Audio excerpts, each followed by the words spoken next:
자, 이 문제는요, 지난 2023년 법원행정고시 그 형법 기출 문제인데요. 교사범에 대한 설명 틀린 거 고르라 그랬거든요. 답 5번이라서 5번부터 설명을 좀 드려볼게요. 교사범이란 정범으로 하여금 범죄를 결의하게 하여 그 죄를 범하게 한 때에 성립하는 것이고, 피교사자는 교사범의 교사에 의하여 범죄 실행을 결의하여야 하는 것이므로, 여기까지 쓸데없는 얘기야. 다 맞는 얘기고. 자, 피교사자가 이미 범죄의 결의를 가지고 있거나, 맞고, 자, 범죄의 습벽이 있는 경우에는 교사범이 성립할 수 없다. 자, 깨끗하게 해볼게. 이제 여기에 대한 설명을 해볼게. 자, 교사라는 것은 일단 기본적으로 뭐냐면은 범죄의 마음이 없는 사람을 범죄의 마음이 들게 하는 것을, 범죄를 결의하게 하는 것을 교사범이라 그래. 그래서 이미 범죄의 결심을 갖고 있는, 결의를 갖고 있는 놈한테, 야, 예를 들어서 이런 거야. 야, 너, 그, 길동이 아주 싸가지가 없다. 그 새끼 너 주워 패고 와라. 저 가서, 어디 좀 병신 좀 만들어주고 와라. 뭐, 이렇게 교사를 했었어. 근데, 그 부하가 아는 동생이 하는 얘기가, 아, 형님, 안 그래도 그 새끼 내가 건방져갖고 후드리고 팰라 그랬었어요.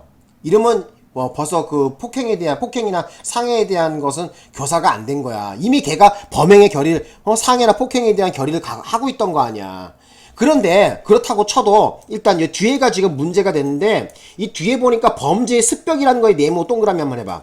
자, 여러분들이 시험장에서 갈등을 겪었던 것은 이 습벽이 있는 자에게 교사한 것이 교사범위 성립이 안 되는가, 뭐 이렇게 착각할 수 있는데, 습벽은 교사범위 성립에 아무 영향을 미치지 않아. 그래서 여기 습벽이 있는 놈에게 교사했다 해갖고 무슨 교사범위 성립 안 하는 게 아니야. 그래서 교사범위 성립할 수 없다 했는데 틀린 얘기야.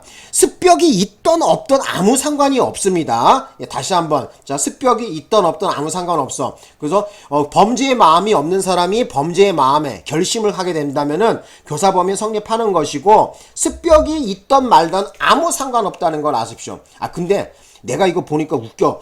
이게 언제 판례냐면 91년도 판례야. 내가 판례번호 찾아보니까 91도에 542 이렇게 나오는데, 야, 이게 언제적 거냐. 내가 옛날에 이거 순경 공부할 때 25년 전, 26년 전에 내가 공부할 때 건데, 야, 이거를 2023년에 물어봤어. 야, 진짜 대단하다, 대단해. 예. 자, 한번 보자. 어쨌든 답 5번 체크하고, 습벽이 있던 말든 어쩐다? 교사범은 성립한다. 라는 것을 핵심 키포인트로 알고 계시면 되겠죠. 자, 정답이 되지 않는 나머지도 빨리 보겠습니다. 올라가 볼게요. 여기 보십시다. 이제 깨끗하게 하고, 자, 교사범이란 정범인 피교사자로 하여금 범죄를 결의하게 하여 그 죄를 범하게 한 때 성립하므로 피교사자의 교사행위에도 불구하고 피교사자가 범행을 승낙하지 아니하거나 피교사자의 범행 결의가 교사자의 교사행위에 의하여 생긴 것으로 보기 어려운 경우에는 자, 이른바 실패한 교사로서 형법 몇 조? 31조 3항에 의해서 교사자만 어쩐다? 예비 또는 음모로 처벌하는 거지. 근데 그러니까 여기 이 쓸데없는 헛소리 엄청 잔뜩 써놨는데 쉽게 이해합시다. 교사를 했는데, 자, 교사 받는 놈이, 아, 형님, 나 그거 나쁜 짓이에요. 범죄예요. 나 안 해요. 하고 때려 쳐버리면 어떻게 된 거야?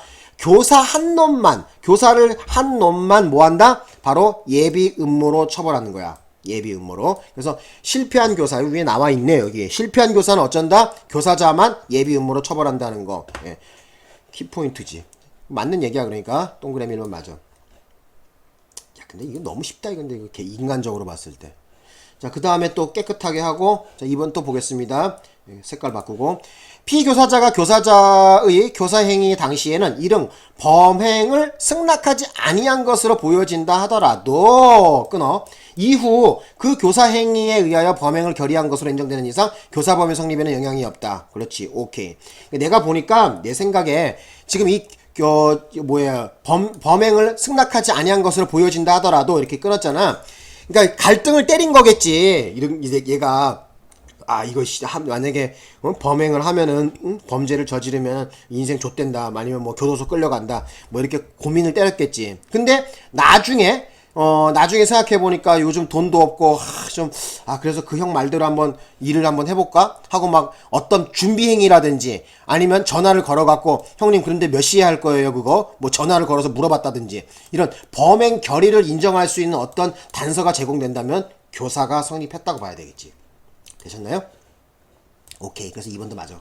그 다음에 이제, 3번 볼게요. 예, 3번에 보면 깨끗하게 하고, 교사자가 피교사자에 대하여 상해를 교사했는데 피교사자가 이를 넘어 살인을 실행한 경우. 자, 상해를 교사했는데 살인을 저질렀어. 자, 상해와 살인은 어떤 관계야? 같은 동일 범주의 범죄 아니야. 그죠? 그죠? 상해는 살인해버리면 어떻게? 상해는 당연히 먹고 들어가는 거 아니야. 그죠? 일반적으로 교사자는 상해죄에 대한 교사범이 되는 것이고, 오케이, 맞아. 다만 이 경우 교사자에게 피해자의 사망이라는 결과에 대하여 예견 가능성이 있을 때는 상해치사죄의 교사범으로 죄책을 지을 수 있다. 오케이, 맞아요. 그래서 예견 가능성이 있다면 어쩐다? 상해치사의 교사범이 된다. 알아두시고, 예견 가능성이 있다면. 4번 볼까요? 이제 4번. 깨끗이 하고 4번.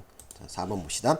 신분관계로 인하여 형이 경중이 있는 경우에 신분이 있는 자가 신분이 없는 자를 교사하여 죄를 범하게 한 때에는 형법 제33조 단서가 형법 31조 1항에 우선하여 적용됨으로써 신분이 있는 교사범이 신분이 없는 정범보다 중하게 처벌된다고. 당연한 얘기 아니냐? 그래서 33조와 31조의 저울질을 하면은 뭐가 우선되는 거예요? 33조 단서가 우선이죠? 그죠? 33조의 단서가 우선됩니다. 그래서 33조 단서의 내용이 뭐냐면은 신분이 없는 자에게는 중한 벌로 처벌하지 않는다 이렇게 나와 있잖아요. 그죠? 33조 아가리가 어디로 벌려져 있어야 돼? 33조가 우선한다는 거. 아가리가 일로 벌려졌다. 머릿속에 딱 담아놔 이 화면을. 시험장에서 헷갈리지 않도록. 아가리가 어디 벌려져? 33조가 우선한다는 거야. 여기까지 하고 야, 답 아까 5번 얘기했잖아. 이거 체크하면 되지. 야, 넌 정신 안 차리냐? 답을 또 물어봐. 자, 여기까지 하고 또 설명드릴게요.